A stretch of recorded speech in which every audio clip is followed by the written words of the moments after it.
अस्सलाम वालेकुम।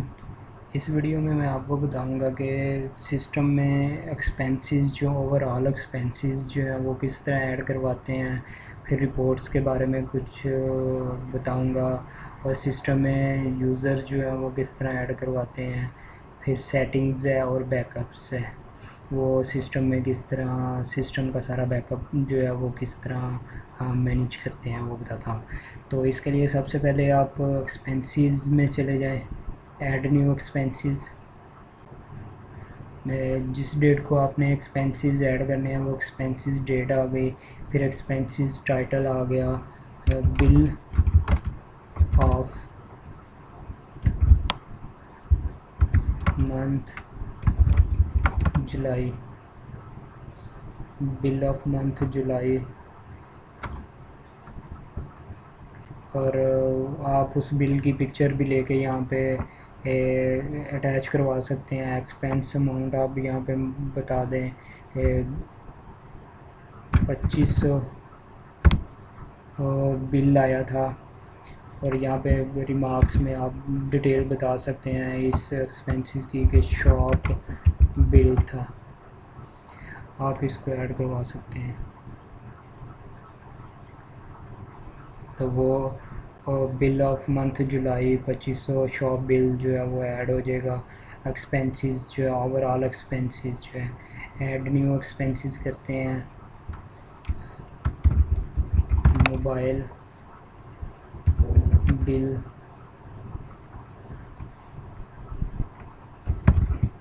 सलमान अकरम। तो यहाँ पे 1100 जो है वो यहाँ पे एक्सपेंसेस अमाउंट लिख दी कि 100 जो है वो मोबाइल बिल सलमान अकरम का पेड हुआ है। और mobile shop uses mobile bill payment. Remarks में आप फर्दर डिटेल प्रोवाइड करवा सकते हैं। तो ये एक्सपेंसेस आपके ओवरऑल जितने भी एक्सपेंसेस हो गए आप यहाँ पे मेंशन करवा सकते हैं कि एक शॉप पे कंपनी पे जितने भी एक्सपेंसेस जो हैं वो लग रहे हुए हैं तो वो यहाँ पे आप सारे इंसर्शन करवा सकते हैं यहाँ पे। तो नेक्स्ट है रिपोर्ट्स का सेक्शन है। तो मंथली फाइनल रिपोर्ट्स है, ओवरऑल रिपोर्ट्स सिस्टम की, उस सिस्टम की जितनी भी रिपोर्ट्स है वो आपको यहाँ पे डिस्प्ले करवा देगा। हम जुलाई की अगस्त की रिपोर्ट्स देखना चाह रहे हैं तो अगस्त का मंथ सेलेक्ट करें यहाँ पे। तो टोटल सेल जो थी वो 28,000 यहाँ पे बता रहा कि अगस्त में 28,000 जो है फाइनल मंथली में 28,000 हमने सेल की है और सेल प्रॉफिट आपको 14,000 हुआ है। और टोटल सप्लायर परचेज़ आपने 96,428 की है इस मंथ में। टोटल सप्लायर परचेज़ के सप्लायर से आपने इतने की प्रोडक्ट्स जो हैं वो परचेज़ की है। और टोटल सेल रिकवरी आपके पास अगस्त में 5,000 हुई है। और सप्लायर पेमेंट्स जो है वो आपने सप्लायर को कुछ भी पे नहीं किया। टोटल एक्सपेंसेस जो हैं वो आपके पास 2600 है। ये टोटल एक्सपेंसेस आ गए। टोटल सेलमैन एक्सपेंसेस जुलाई के यहाँ पे ज़ीरो डिस्प्ले हो रहे हैं। और टोटल एक्सपेंडिचर इन सबको प्लस करके जितने भी एक्सपेंसेस हुए हैं कि total supplier payments plus total expenses plus total salesman expenses plus total employees salaries जितनी भी पे की थी वो यहाँ पे मेंशन होकर सबको ऐड करवा के उसका टोटल ये हो गया। अब इसमें टोटल रिकवरी जो है कस्टमर से टोटल रिकवरी इस मंथ में 5,000 हुई है। टोटल एक्सपेंडिचर जो है वो 2600 थे। और प्रॉफिट या लॉस जो है वो यहाँ पे 2400 आपको बता रहा हुआ है कि फ़ाइनल मंथली रिपोर्ट में आपको इस मंथ इतना प्रॉफिट या लॉस हुआ था। नेक्स्ट है कस्टमर लेजर रिपोर्ट आपने देख ली हुई है, सप्लायर लेजर रिपोर्ट आपने देख ली है। यहाँ पे कस्टमर बैलेंस रिपोर्ट है यहाँ पे मेंशन कर देगा आपको जितने भी आपके पास सिस्टम में कस्टमर ऐड हुए हैं, तो उनके against total sale, total paid और उनका बैलेंस जो है ना वो आपको मेंशन करवा देगा यहाँ पे कि इतना टोटल सेल इसकी इतनी है और टोटल पे इसका इतना है और बैलेंस जो है वो इसका रिमेनिंग बैलेंस इतना है, और ओवरऑल ग्रैंड टोटल में सबका सम अप हो के टोटल बैलेंस तमाम कस्टमर का यहाँ पे डिस्प्ले करवा रहा होगा। तो ये था कस्टमर बैलेंस रिपोर्ट। इसी तरह सप्लायर बैलेंस रिपोर्ट है, जितने भी सप्लायर हैं उन सारे सप्लायर की डिटेल जो है वो बैलेंस रिपोर्ट यहाँ पे, टोटल परचेज़ यहाँ पे आ गई, टोटल पेड यहाँ पे आ गया, और ये बैलेंस जो है तमाम सप्लायर्स का यहाँ पे मेंशन हो जाएगा। नेक्स्ट है कस्टमर रिकवरीज रिपोर्ट।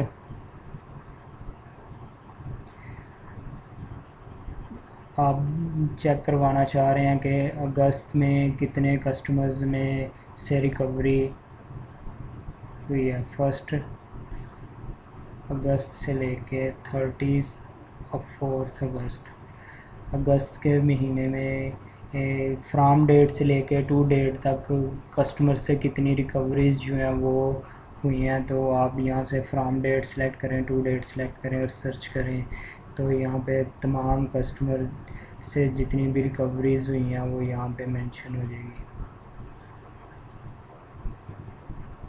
अभी फ़िलहाल सिस्टम में कोई भी डाटा जो है वो नहीं अवेलेबल, इसलिए यहाँ पे एम्प्टी शो हो रहा हुआ है। तो जब आप डाटा इंसर्ट करेंगे सिस्टम में तो वो ऑटोमेटिकली यहाँ पे सारे रिकॉर्ड जो हैं वो डिस्प्ले करवा देगा। इसी तरह सप्लायर पेमेंट्स रिपोर्ट्स हैं, आप सप्लायर पेमेंट्स रिपोर्ट जो हैं वो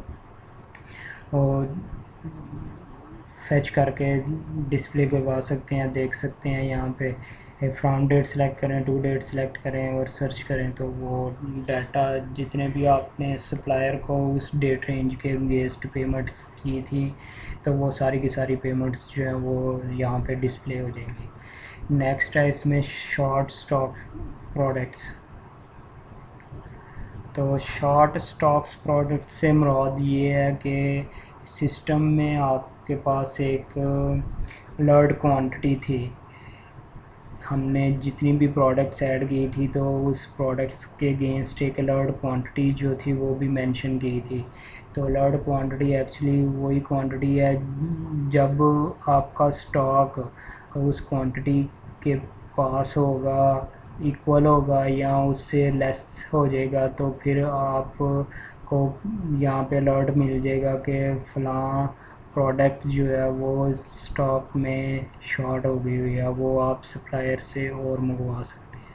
तो इस रिपोर्ट में आपको वो सारी ही प्रोडक्ट्स जो हैं वो मिल जाएंगी जो कि अलर्ट क्वांटिटी से के बराबर हो गई हुई हैं या उससे कम है। तो नेक्स्ट है यूज़र। एक्चुअली यूज़र जो है ना वो इस सिस्टम के यूज़र हैं। यहाँ पे सिस्टम के वो यूज़र हैं जिन यूज़र को आपने एक्सेस प्रोवाइड करनी है कि उनकी क्रीडेंशियल यहाँ से आप क्रिएट करके देंगे कि वो इन क्रीडेंशियल को यूज़ करते हुए वो एम्प्लॉइज़ आपके, वो यूज़र्स आपके वो सिस्टम में इंसर्शन कर सकें, सेल्स कर सकें, परचेज़ इंसर्ट कर सकें या कैश वगैरह रिकवरीज पेमेंट्स जो है वो सारे सिस्टम को मैनेज कर सकें। तो यहाँ पे यूज़र का रोल जो है वो सिलेक्ट करवाना है एडमिन, नेम सलमान अकरम, ईमेल salman@gmail.com और पासवर्ड यहाँ पे मेंशन कर दें और स्टेटस यहाँ पे एक्टिव या इनएक्टिव कर दें, सबमिट कर दें। तो यहाँ से आप जितने भी यूज़र जो हैं वो क्रिएट करवाते जाएंगे तो सिस्टम में वही यूज़र जो है ना उन यूज़र के अगेंस्ट वो यूज़र जो हैं वो एम्प्लॉइज़ आपके लॉगिन करेंगे और सिस्टम में इंसर्शन वगैरह आप अपना काम कर सकते हैं इन क्रीडेंशियल को यूज़ करते हुए। तो ये ईमेल था सलमान अकरम का, ईमेल salman.akram@gmail.com, और जो पासवर्ड हमने वहाँ पे मेंशन किया उस पासवर्ड को यूज़ करते हुए कोई भी बंदा इस सिस्टम में लॉगिन कर सकता है और ये सारी इंसर्शन वगैरह कर सकता है। तो ये यूज़र मैनेजमेंट सिस्टम था। सेटिंग्स में चंद थोड़ी सी सेटिंग्स हैं इसमें। साइट का नेम है, जिस तरह यहाँ पे ये जीमल इलेक्ट्रिक शो हो रहा हुआ है, तो आप यहाँ पे जो भी नेम मेंशन करेंगे अपनी शॉप का, अपनी कंपनी का, तो वो नेम एज इट इज़ यहाँ पे डिस्प्ले हो जाएगा, लॉगिन स्क्रीन पे डिस्प्ले हो जाएगा और यहाँ पे होम स्क्रीन पे यहाँ पे डिस्प्ले हो जाएगा। फिर फ़ोन नंबर आ गया आपका, अपना फ़ोन नंबर आ गया, फिर ईमेल आ गया अगर आप मेंशन करवाना चाह रहे हैं, फिर एड्रेस है आपका, अगर आप अपनी कंपनी का एड्रेस, अपनी शॉप का एड्रेस यहाँ पे डिस्प्ले करवाना चाह रहे हैं, तो ये एड्रेस फिर फर्दर जब आप कोई भी इनवाइस प्रिंट करवाएंगे तो ये सारी डिटेल जो है ये एज इट इज़ ही वहाँ पे डिस्प्ले हो जाएगी जब आप किसी भी कस्टमर को अगेंस्ट कोई भी इनवाइस जनरेट करवाएंगे और उसको प्रिंट करवाएंगे। फिर इसमें बैकअप्स हैं। एक्चुअली बैकअप्स जो हैं वो डेटाबेस के बैकअप्स हैं। जब आप बैकअप्स पे क्लिक करेंगे तो एक बैकअप्स का आप पेज ओपन हो जाएगा और यहाँ पे आप बैकअप डेटाबेस करवा लेते हैं। एक्चुअली डेटाबेस में आपका सारा डाटा जो है वो सेव हो रहा होता है, तो आप उस डाटे को स्टोर करवाना चाह रहे हैं ताकि अनकॉन्शियसली आपसे कुछ ऐसी इंसर्शन या डिलीशन ना हो जाएं ताकि आपका सिस्टम जो है उसमें कोई मसले मसाइल पैदा हो जाएं, तो आप इसको रेगुलरली जो है वो बैकअप करवा सकते हैं। तो जब बैकअप डेटाबेस पे क्लिक करेंगे तो सिस्टम जो है वो ऑटोमेटिकली आपकी सारी डेटाबेस का एक बैकअप लेगा और उसको सर्वर पे सेव कर लेगा। तो जब बैकअप डेटाबेस पे क्लिक किया तो सिस्टम ने सारी डेटाबेस का एक बैकअप लिया और उसको सर्वर पे स्टोर करवा दिया। तो आप उसको बैकअप को डाउनलोड भी करवा सकते हैं अगर आप अपने पास अपने सिस्टम में रखवाना चाह रहे हैं। एक्चुअली जब ये डेटाबेस बैकअप लेगा तो ये बैकअप जो है वो लाइव सर्वर जो है उसके ऊपर होगा। अगर आप अपने पास किसी एक्सटर्नल स्टोरेज पे इसको सेव करवाना चाह रहे हैं तो आप इसको डाउनलोड कर लें इस फाइल को और इसको वहाँ पे यूज़ कर सकते हैं। तो नेक्स्ट है रिस्टोर का बटन है। तो रिस्टोर का काम ये है कि अगर आपने अनकॉन्शियसली कुछ चीज़ें जो हैं वो इसमें से डिलीट कर दी हुई हैं सिस्टम में से और वो डाटा आप रिकवर करवाना चाह रहे हैं, तो आप ये इस बैकअप के पेज पे आके चेक करें कि आपने बैकअप कौन सी डेट को लिया हुआ था। तो आप अपना बैकअप जो है वो रिसेंट बैकअप जो है ना वो दोबारा सिस्टम में ऐड करवा सकते हैं। तो उसके लिए रिस्टोर पे क्लिक करेंगे तो इस स्टेज पे जो भी डाटा आपने बैकअप किया हुआ था और उस स्टेज का डाटा जो है वो रिस्टोर हो जाएगा आपके सिस्टम में। तो आप इसको डिलीट भी करवा सकते हैं इस फाइल को, इस सर्वर पे जो फाइल आपने बैकअप की हुई है तो आप इसको रिमूव भी करवा सकते हैं। एक और बैकअप लेते हैं इस डेटाबेस का। हमने ये सैटरडे 8 अगस्त 2020 12:53 पे ये बैकअप लिया और दूसरा बैकअप जो पहले लिया था वो 51 मिनट्स पे लिया था और AM पे। इस तरह आप इसको डिलीट भी करवा सकते हैं यहाँ से।